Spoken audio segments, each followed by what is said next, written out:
If you are a new first-time digital marketer with no years of experience, you should expect an average salary of 40K to about 60K a year if you live in a top metropolitan city within the United States, according to Career Foundry. Now, 5 years into your career, you should expect an average salary of around 75K a year to 125K a year within 5 years. So if you're looking for the TLDR on how much you can make it in digital marketing, there you go. But here is the thing, my friend, in digital marketing, there are so many subgroups of career paths you can get into: social media, PPC, email, influencers, content, experiential, automation, RevOps. There is just so many. And let's say you do get into social media. Does it pay differently than content? Does that pay differently than email? Does that pay differently than RevOps and everything? Well, there's so many factors at play. So with that being said, what I'm gonna do for the rest of this presentation is walk you through what each role does based on my personal experience, the salary you can expect for each role, how to tell if the role is right for you, and how I personally built a 6-figure career in digital marketing in just 5 years. And based on all the accumulative experience, I'm gonna share some advice for you on how to get paid more in digital marketing. This is a great presentation if you're trying to break into digital marketing for the first ever time, or maybe you're in a career path and you're not very fulfilled and you're thinking of going into digital marketing, then this is the perfect video for you. And if you haven't met yet, my name is Alif. I have 5 years of digital marketing experience. I've worked on the in-house side, the agency side of digital marketing, and right now I run my own email marketing consultancy, and it's very successful. And because I run my own business and I've worked with so many different teams and have been embedded in so many different Slack channels, I have a pretty good feel for how digital marketing is laid out when it comes to the industry. And so I'm going to share with you a lot of my cumulative experience based on all this. This is basically the TLDR. Pause the video, skim this table. This chart will show you exactly how much each role will pay if you have 0 years of experience all the way until 5 years experience. I've also included sources as well, which I'll probably link down in the description of this video, so you can feel free to check that out. But this is essentially the TLDR. Now, here's the thing. You're probably looking at this table, and especially if you're new to digital marketing, you're like, what's a content marketing strat? What's an email? What's a PPC? What is these? What's an SEO? Like, why? Like, it's so technical for me, Alif. I have no idea what any of this means. If that sounds like you, what I'm due for the next few slides is walk you through what each role does, how much they get paid, obviously, and on top of that, how to know if it's right for you, okay? Because oftentimes I speak with digital marketers, and because they've never worked in the field, they often feel like, but like, what does an everyday life of someone in this role feel like? What kind of tasks do they work on? Like, what should I expect my day-to-day to be if I were to get into these type of roles? I'm gonna try to demystify as much as I can regarding all that. So let's start with SEO specialist. Again, the median average starting salary is about 44K and jumps to 82K within 5 years. Now, what do they do? Here's, there's a Google definition of what they do. I'm gonna give you what I think they do, okay? And I have worked with a number of SEO specialists, and personally, I'm not really a big fan of SEO, but we'll get to that in a bit. But essentially what they do is they optimize the content and the structure of a website so that Google is like, oh, this is really good stuff. This is good, this is good, this is good. Let me rank you higher and higher and higher and higher and higher up in my search results. And so they spent all their day, basically, from my understanding of it and working with them, like looking at their website and optimizing the images, decompressing some of the files, optimizing the H1 headings and H2 headings and all the text on the website. And they're just like analytical over their website and try to making sure that every little nut and bolt is optimized and is perfect, so then that way they can rank higher and higher and higher and higher. Now, sometimes what these people do is also work with writers on getting blogs posted on their website too, and a lot of content posted on their website. And so they'll do like some optimization around content too on the website to make sure that, they place the content in a very specific way so that Google is like, oh, I like this, let me rank you higher, higher, higher, right? They basically spend most of the day optimizing websites. Now here's the thing: if you want to become an SEO specialist, and you're like, okay, I can kind of see myself, doing that kind of stuff. Here's what I'll tell you: I worry about this role mainly because AI, I feel like AI is really going to take over this role. Like, think about it. When it comes to Google search, let's say you need to find something. You go on Google, hey, what is the best pet supplement for my dog? So you search it up, then you have all these websites to go through. You have to go through one by one by one. Now you have to research all these different things. Oh my God, it takes so long, right? But here's the thing, with AI coming out, I'm using a tool called Perplexity right now. It's an AI tool, and instead of searching something on Google, going through all the different websites, trying to figure out what my answer is, I just simply ask Perplexity, what is the best pet supplement for my dog who's suffering from XYZ? And it'll just tell me what it is. It'll go through the crawling process for me and literally just tell me, hey, this is what it is and these are the resources. So much easier than Googling everything and trying to figure things out. So this role specifically, I feel like is going to get very impacted by AI. How do I know it's for me? 3 things. You love data. They look at dashboards all day and try to optimize little things. So if you're like a tinker tester type of person and you love looking at dashboards and you have an analytical mind, this is definitely for you. Also, if you're competitive, this is good for you, because oftentimes people in this role, what they'll do is they'll sneak around and look at their competitors' website and see how they rank and all their optimizations and domain ranking and all these different things, and they're like, I think we can beat them. Yeah, let's go beat them. So they go back to their own website and they do all these optimization and tinkering and all these things just to beat them. If you are competitive, this is also a good place to be. All right, content marketing. This is my favorite one, actually. They make about 58 to 90K a year. Honestly, for me, I've seen roles that pay well north of 100K from my experience. What do they do? Here's the thing. Content generates traffic to websites, right? Like, you post a lot of YouTube videos, you post a lot of vlogs, you post podcasts and everything. All this content you're putting out gets eyeballs, eyeballs, eyeballs, eyeballs. And so the content marketing strategist, their goal is to put this content out there, strategic content, so it's not just anything and everything, but very strategically, so then they get the eyeballs, and the people who get, and the eyeballs they capture, the goal is to get them to the website. Right? That's high level. That's what they do. So they, again, it's in the name. They do a lot of content stuff. So podcasts, YouTube, blog writing, copywriting, they do a lot of the creative stuff. Now, before in this role, it used to be all about blogs and writing blogs all day. But nowadays, from my experience working with clients, I noticed a lot of content marketing strategists, they do a lot of different types of content beyond just blogs. Again, like I said, like podcasts, YouTube, and all those different things. Now, how do you know it's for you? Well, if you love, if I like, this is, if I wasn't in email marketing, I would definitely go into content marketing. Because if you like content, you're making content yourself. Maybe you're like a social media influencer and you're like, oh my God, I love posting on Instagram. Oh my God, I want to make a podcast. I want to do this. I want to do that. And you just think about content all the time because you love that creativity and sharing and getting people inspired and teaching them and entertaining them. If that sounds like you, then generally content marketing is going to be the route you want to get into. It's very high creativity. There are some analytics and everything, but it's a lot more about creativity. Also, if you have a touch for creativity, like for example, I'm working with a client right now. They have a content marketing strategist on the team, and I oftentimes work with them. And so they approve the copy and the phrasing and then the messaging and everything, and so they have a certain taste and tone for how things should be sounding to people. And if you have that taste, then yeah, content marketing, check it out. It's gonna be good. All right, social media manager, exactly how it sounds. They make social media content for brands, for companies, for clients. So they're just on social media all the time.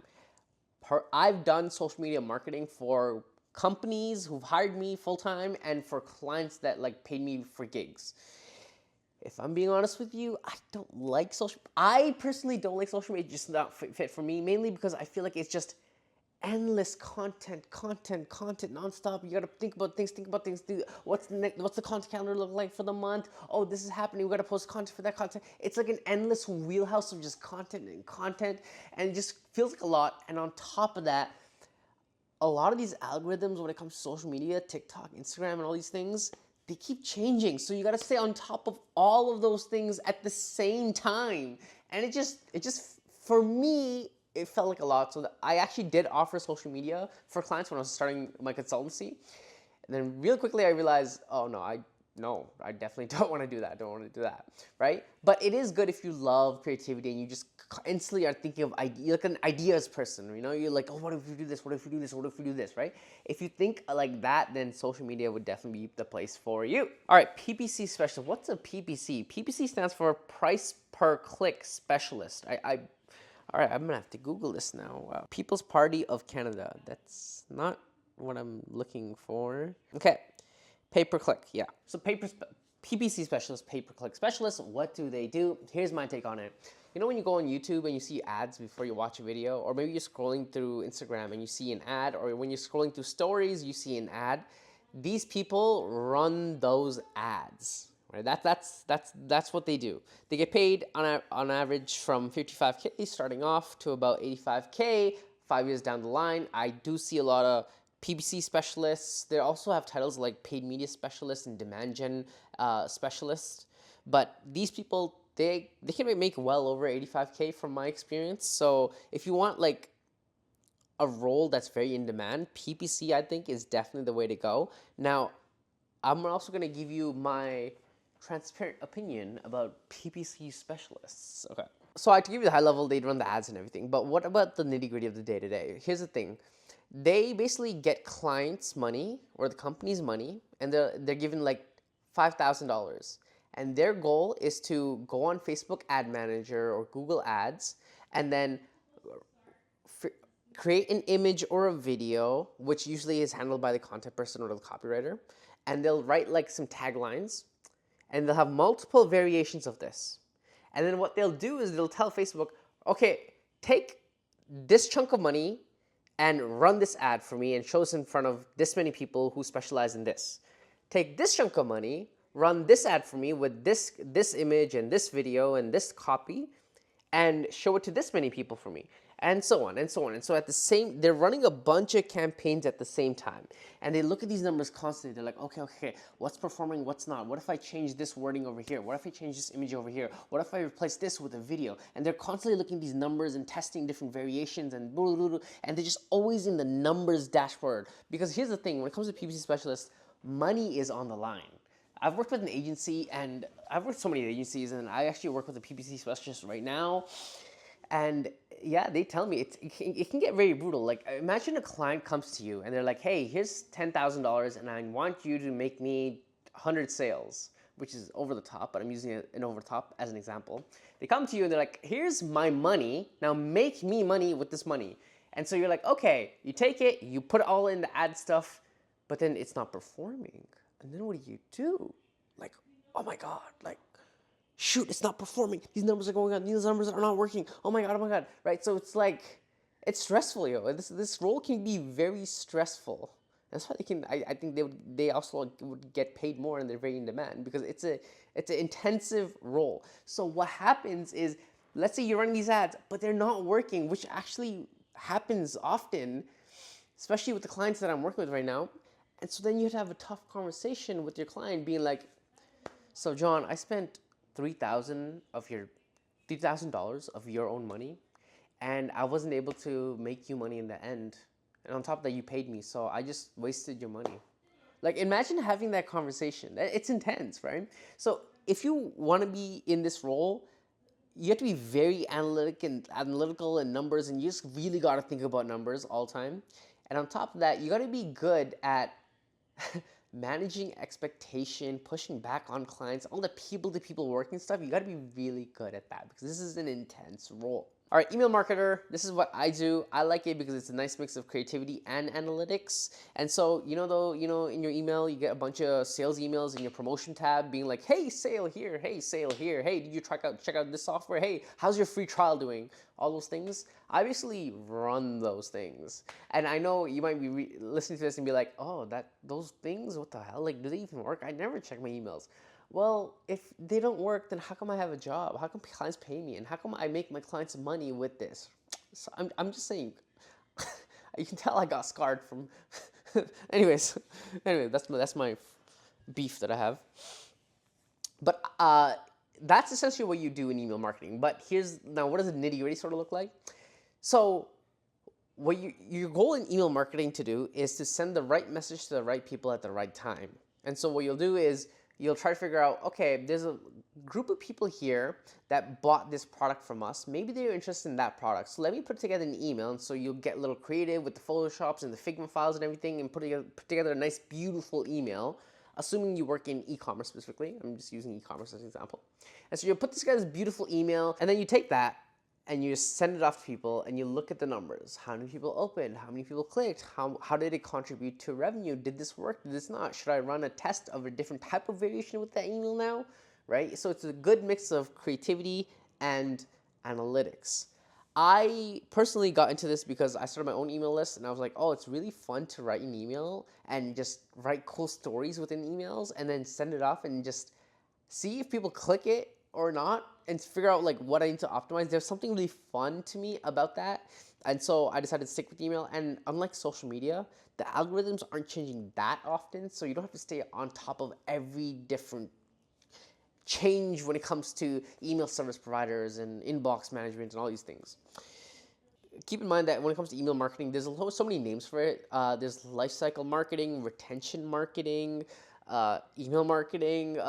There's just so many different names, but this is the general term, especially if you just don't know about digital marketing, this is the term I would go with. And then there's influencer marketing managers. And so let me give you what they do.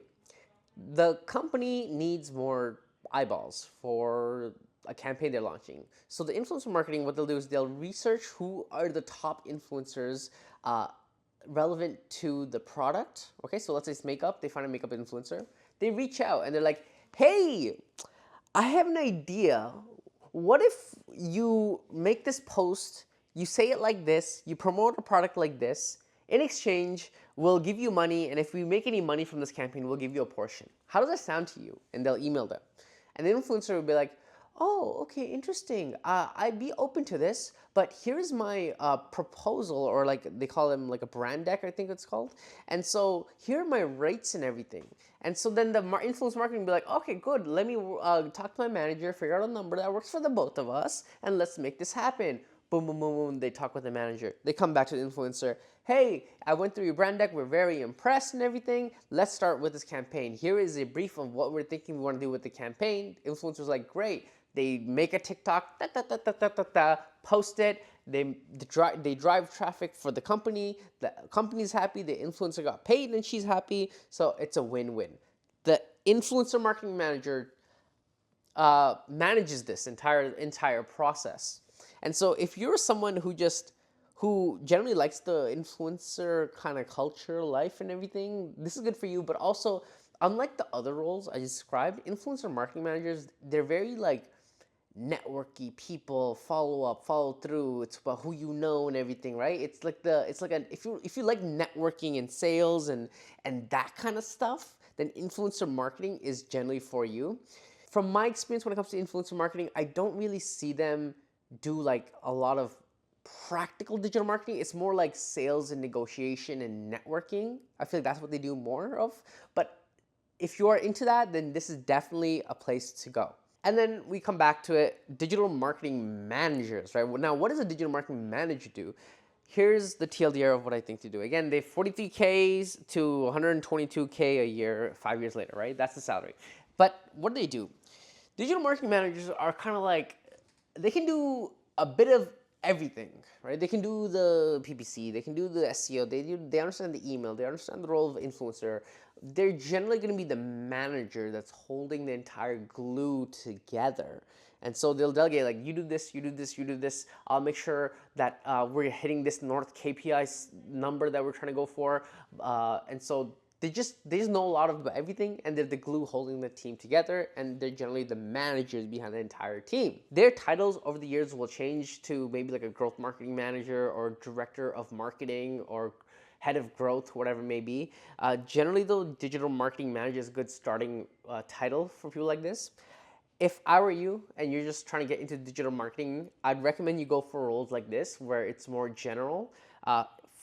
they're either going to be digital marketing specialists as titles, or they're going to be marketing coordinators, something like that.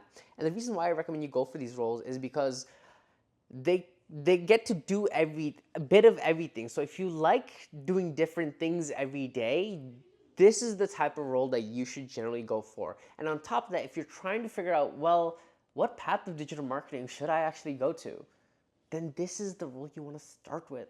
Mainly because it'll expose you to all the different paths of digital marketing, all the different technical SEO, PPC, influencer, all these different things. It'll expose you to all that.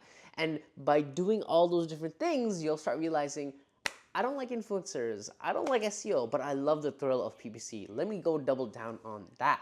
It'll help you figure out what specific aspect of digital marketing that you want to specialize your career in. And so that's the whole rundown of like digital marketing titles. But here's the thing, I want to give you some advice. All right, how do I get paid more? Like, at least, like, this is great, but like, I want to make more money. So what do I do? Here's my personal advice. So before I jump into it, if you're trying to break into digital marketing and you have no experience, no education, no connections, I'd recommend you check out my free course down below in the description of this video, where I'll walk you through how I personally broke into digital marketing without any connections, education, or experience. It's a very detailed course of lots of high value, and I've been getting a lot of great reviews on it, and it's completely free. So be sure to check it out down below in the description of this video. The only thing I ask is your email address so I know where to send the course to, so check it out down below in the description of this video. All right, so here's some interesting things. I'm gonna be a little bit transparent with you here because I feel like there's not a lot of transparency within videos like this on YouTube. I wanna give you a feel for how my pay progression as I've worked in 5 years of digital marketing. Now, keep in mind, before digital marketing, I worked in HR, I studied psychology, so I had completely no experience or education or credential when it comes to digital marketing. I kind of did a bunch of cold DM YouTube strategy stuff, fancy doohickey things to network my way into digital marketing. So I never really like went to school for it or did certifications. So from that point on to where I am now, I want to break down to you my pay progression. So here's the thing. Okay, so from February 2020 to April 2023, I went from making 40K a year to 75K a year. And in that period, I had 5 jobs. And this is the job income, right? And then from April 2023, I decided to go full force, all in for my business. And I went from making 75K a year to $103,200 a year. Now, obviously business, so maybe next month my client's dropping, who knows what it is, right? But right now at this current state, that's the income that I'm currently making, 103 grand. So that's my pay progression. Now, there's a couple things I want to walk you through here. First, let's backtrack to the jobs. I had 5 jobs. Like, that's a lot of different jobs. And oftentimes when I was interviewing for roles, a lot of managers and recruiters would be like, so why do you job hop? Like, how will you stay loyal to me? Like, if I hire you, why won't you leave? And so that was a big problem. But because networking and sales and interviews, I was able to like kind of finesse my way through that question really well. But I went from 40 to 75 in 3 years, mainly because I did job hop, which is my next point, but I will get back to that. And then the interesting thing is that when it comes to income, your income can increase by a lot really fast if you do your own business in digital marketing. But that's hard.